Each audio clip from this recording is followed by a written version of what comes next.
সম্মানিত ভাই বোনেরা, আসসালামু আলাইকুম। সম্মানিত ভাই বোনেরা, আমার ভিডিওতে যে গাছটি দেখতে পাচ্ছেন এটা হচ্ছে নিম গাছ। আপনারা অবশ্যই দেখে চিনতে পারছেন এটা হচ্ছে আমাদের দেশি নিম। তা সম্মানিত ভাই বোনেরা, এই দেশি নিম গাছ আমাদের শরীরের জন্য অত্যন্ত উপকারী একটি ভেষজ গুণ সম্পূর্ণ গাছ এবং এই নিম গাছ আমরা অনেকভাবে ব্যবহার করে আমরা রোগের চিকিৎসা করতে পারি।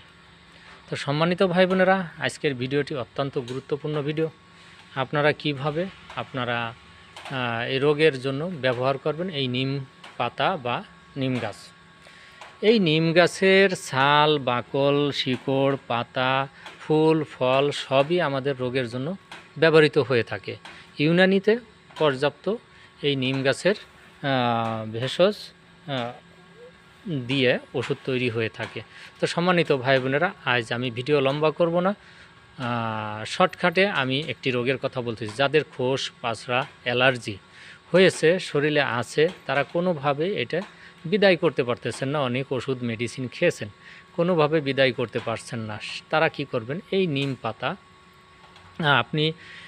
পাতা আপনি ছেঁচে রস করে খেতে পারেন, অথবা আপনি এই নিম পাতার এই যে মাথায় যে জালি পাতা ছিঁড়ে ধুয়ে পরিষ্কার করে তেলে ভেজে আপনি ভাতের সঙ্গে খেতে পারেন। ইনশাল্লাহ আপনার খোস পাছড়া অ্যালার্জি সম্পূর্ণ চিরতরে দূর হয়ে যাবে। তো ভিডিওটি ভালো লাগলে লাইক ফলো দিয়ে পাশে থাকবেন ইনশাআল্লাহ। বেশি করে শেয়ার করে দিবেন, সবাইকে জানার সুযোগ করে দিবেন ইনশাআল্লাহ।